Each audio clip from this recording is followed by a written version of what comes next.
Hi, everybody. Welcome to Lesson 2.2. We're going to look at creating topics, creating assignments, and also using the announcement feature in the stream. If you're on your home page here of a class in the stream, an announcement is different than an assignment in that students aren't expected to turn anything in. So an announcement here is right on the front page of the stream where you can just share text, or you can also link files. So we can start here. You can actually go through and you can reuse posts. So you can go through your specific posts from other announcements and you can create copies of those to go back and use again, which is a pretty useful feature if you use the same sort of thing over and over again. You can also just do a generic announcement here. One of the nice features is I'm on technology training right now. I can use this drop-down menu and I can choose other courses, and I can have that announcement posted in multiple courses at one time. So if you are somewhere like in the high school and you teach the same class multiple times, that's a really nice feature, so you don't have to create 4 posts. You can do one and copy it to all those. You can also use the all students drop-down menu here. Right now we're on all students, but if you only wanted specific students, say Mr. Mellon and Mrs. Weber, to get those, you could click those 2 students so they only receive that specific announcement. It doesn't show up in anyone else's stream. Here's where you can do your text. The attachment buttons are here. This is a traditional attachment button. Here's our Google Drive, where you can access that, anything you have in Google Drive. YouTube, where you can get YouTube videos, search inside there or post with links. And then the traditional add link button where you can add any kind of web links, signups, anything like that for your announcements. Also then, once you're ready to post, the post button becomes active. On the drop-down menu for post, you can post it immediately. You can schedule it, which means you can select specific dates on the calendar, as well as times, which is really useful if you're working ahead or you know you're going to have a substitute. You can do those. You can also save the draft of your announcement if you want to come back and do some work on it later. So there's your announcement.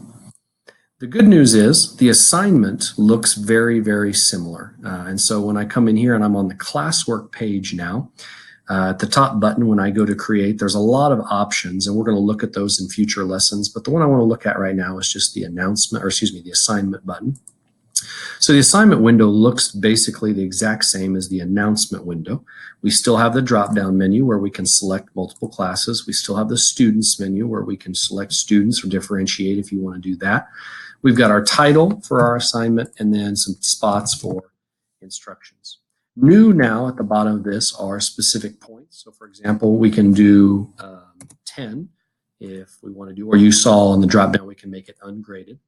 You can set a due date, or it's got no due date. Again, we've got that calendar feature and we can do a specific time. So I use that in this class for Sundays at 11:59.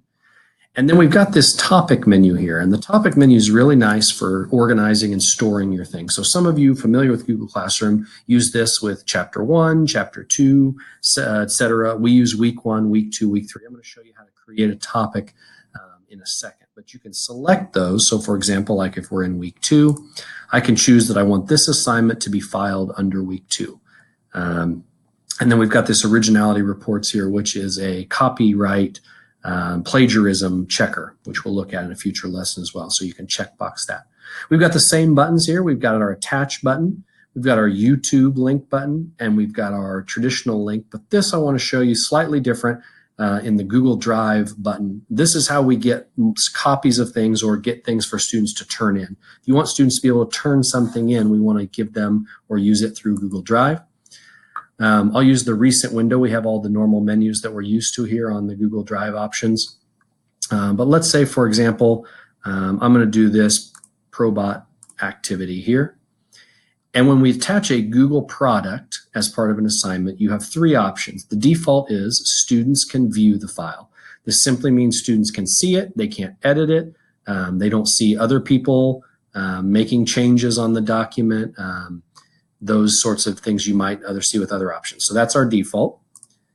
Students can edit the file. This gives every single student the same copy of this file, and they would all be editing it, have permission to edit it at the same time. So this is a really good feature for like science labs where you want everyone to contribute to the same lab sheet or tables or data, or if we're peer editing and we want everyone to look at or make edits or changes to a single document.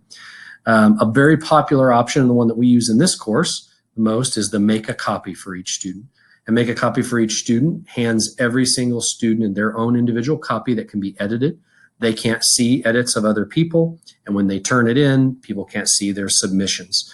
So this is how most of our assignments are run in this course. So that's probably the most popular option there, is make a copy for each student. Once again, we've got the drop-down arrow where we can assign the immediately.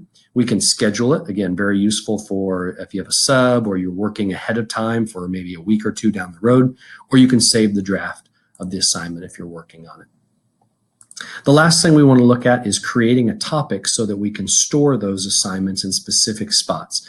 These giant headers here, these big bold headers, are topics. You'll see that each one, that assignment we just were working on, is in draft state. It got filed under week 2. We've got resources, we've got different units. So if you want to create one of those headings, you can simply go here for your create button and come down here to topic, and you can add a topic then. When you add a topic, it'll show up as one of these. If you want to reorder them, the default is when you create a topic, it drops down here to the bottom. But if you want to order them specifically, you can just drag and drop them in order if you'd like, or you can come out here to the 3 dots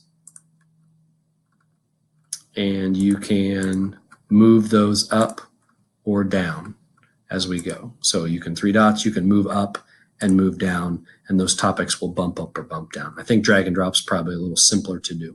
So that's creating an announcement inside the stream, creating assignments, which allows students to respond, interact with your Google Documents or other documents that you might have, and then using topics to organize your information.